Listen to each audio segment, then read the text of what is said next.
નમસ્કાર મિત્રો, જય શ્રી કૃષ્ણ. સ્વાગત છે ફરી એક વખત આપનું આપણી યુટ્યુબ ચેનલ શ્રદ્ધા વાણીમાં. મિત્રો, આજના આ વિડીયોમાં આપણે કારતક મહિનાના શુક્લ પક્ષની એકાદશી કે જેને દેવઉઠી એકાદશી કહેવામાં આવે છે તેના વિશે વાત કરીશું કે આ એકાદશીનું વ્રત કોણે ક્યારે કરવાનું રહેશે. કેમ કે આ વખતે બે એકાદશી આવે છે, તો આપણે આ વ્રતના પૂજા પારણાના શુભ મુહૂર્ત વિશે વાત કરીશું તથા આ એકાદશી પર તુલસી વિવાહ પણ કરવામાં આવે છે. તો તુલસી વિવાહ ક્યારે કરવામાં આવશે તેના વિશે પણ જાણીશું. તો અંત સુધી મારી સાથે જોડાયેલા રહેજો. વિડીયો પસંદ આવે તો લાઈક કરજો, શેર કરજો. અમારી ચેનલમાં નવા હોય તો સબસ્ક્રાઈબ કરવાનું ભૂલતા નહીં, કે જેથી કરીને આવી જ અવનવી માહિતી આપ સૌ લોકો સુધી પહોંચતી રહે. મિત્રો, દેવઉઠી એકાદશીના નામ ઉપરથી જ સમજાઈ જાય કે આજના દિવસે દેવ જાગે છે. જી હા, આજે ચાતુર્માસની પૂર્ણાહુતિ થાય છે. 4 માસ પહેલા ભગવાન જે ગાઢ નિંદ્રામાં પોઢ્યા હતા તે આજે યોગ નિંદ્રામાંથી જાગૃત થાય છે અને ચાતુર્માસની પૂર્ણાહુતિ થાય છે તથા જગતના પાલનહાર ભગવાન પુનઃ જાગીને સૃષ્ટિના પાલન પોષણનો કાર્યભાર પોતાના હાથમાં લે છે. આજથી ભીષ્મ પંચક વ્રતનો પણ શુભારંભ થાય છે કે જે દેવઉઠી એકાદશીથી શરૂ કરીને પૂનમ સુધી ચાલે છે. આ સિવાય આજે તુલસી વિવાહ પણ કરવામાં આવે છે. કહેવાય છે કે ચાતુર્માસ દરમિયાન કોઈ પણ પ્રકારના માંગલિક, સાંસારિકથી લગ્ન જેવા કે માંગલિક પ્રસંગો કરવામાં આવતા નથી. માત્ર વ્રત, ઉપવાસ, જપ અને તપસ્યા જેવા ધાર્મિક કાર્યો કરવામાં આવે છે. તીર્થ સ્થળોમાં જઈને સ્નાન, દાન અને નામ જપ કરવામાં આવે છે.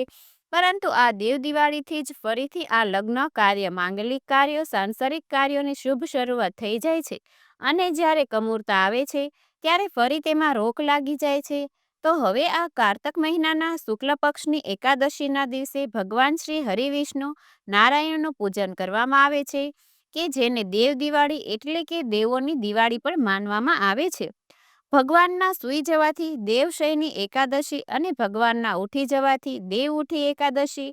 આ એકાદશીના દિવસે પશુ પક્ષીઓની સેવા કરવી, ગૌ માતાને લીલું ઘાસ ખવડાવવું, ગરીબ જરૂરિયાતમંદ લોકોની સહાય કરવી, દાન પુણ્યનું કાર્ય કરવાનું, પૂજન અર્ચન કરવાનું, સુપાત્ર બ્રાહ્મણને દાન આપવાનું અને પારણા કરતી વખતે એટલે કે એકાદશીના બીજા દિવસે જ્યારે આપણે વ્રતને પૂર્ણ કરીએ છીએ ત્યારે પણ આપણે દાન પુણ્યનું કાર્ય કરી શકીએ છીએ.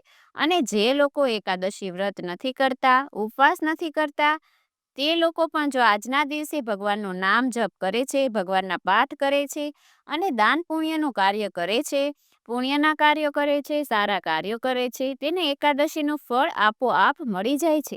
કેમ કે એકાદશી એટલે કે માત્ર ઉપવાસ જ નહીં, ભૂખ્યું રહેવું જ નહીં, પરંતુ આ દરેક કાર્યો કરવા કે જેનાથી આપણને એકાદશીનું સંપૂર્ણપણે ફળ મળે છે.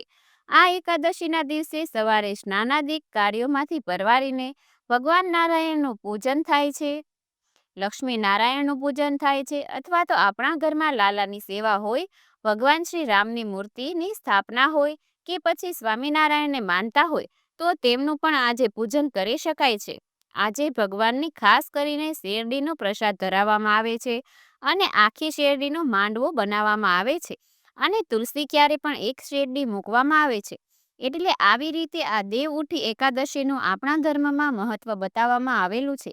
તો આવો હવે જાણીએ કે દેવ ઉઠી એકાદશીનું વ્રત ક્યારે કોણે કરવાનું રહેશે, કોણે 1 તારીખે અને કોણે 2 તારીખે વ્રત કરવાનું રહેશે તથા તેના પારણા ક્યારે કરવાના રહેશે.